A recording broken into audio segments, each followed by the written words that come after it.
You'll notice that now most of our colonists are milling about, socializing, because only a few can be really working on digging a mine shaft at any point in time.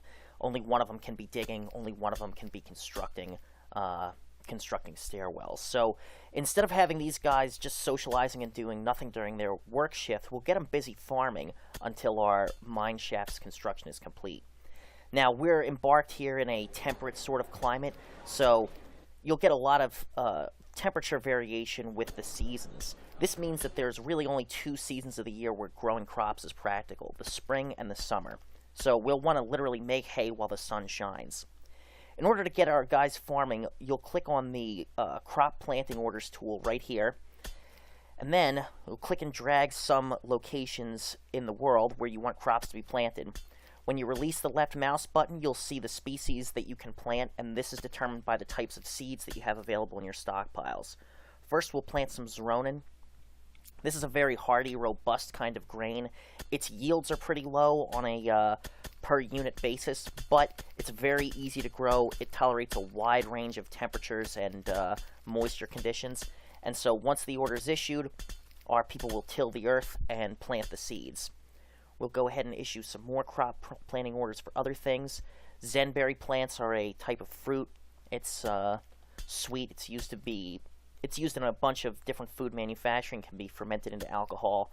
We'll get some of that planted. We'll get some Greenwich planted. That's a type of vegetable that's used in a number of dishes. And we'll focus on planting plenty of Zeronin too, as that's grain is probably the most valuable single sort of crop type. You can make bread from grain, and that's sufficient to feed your people and at least keep them alive. Not the most desirable food, but as far as basic sustenance is concerned, your grain reserves are probably your most important sort of crop yield. Now, remembering all of our order priorities, we set our construction and mining orders for digging the mine shaft to a priority of 5, while crop planting is at the default level of 1. So the crop planting won't distract our miners and construction workers from building the mine shaft. And I'll just go ahead and keep planting here because I want plenty of grain in the near future. You'll notice that a bunch of animals are probably starting to congregate around your stockpiles too. Stockpiles that are outdoors like these have food in them, which can attract animals like flies. These critters are all undoubtedly stealing food from our stockpiles, but some of them are rather big.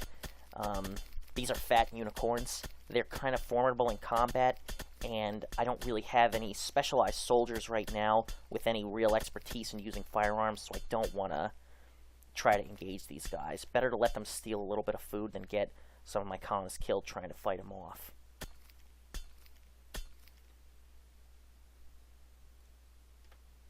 And like I say, you'll probably want to plant a lot because we'll only be able to grow crops during the spring and summer, and you'll need to make sure that your reserves are sufficient for manufacturing food during the colder months. You'll notice too, as time passes, the lighting in the world will change. That's because it's getting to be nighttime. Hour 17 is usually about when dusk kicks off, so you'll notice some differences in the world like that.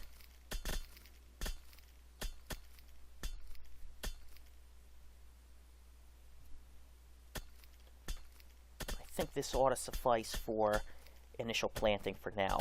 As time passes, you'll note that crops will begin to sprout up from these locations that have been tilled and planted, and once the crops have grown to a sufficient level of maturity, orders will automatically be created to harvest the crops. There we go. We can see that everything has sprouted, and once these things reach a stage where they're ready for harvest, our farmers will automatically pick the crops and have the material yields that can be used in manufacturing.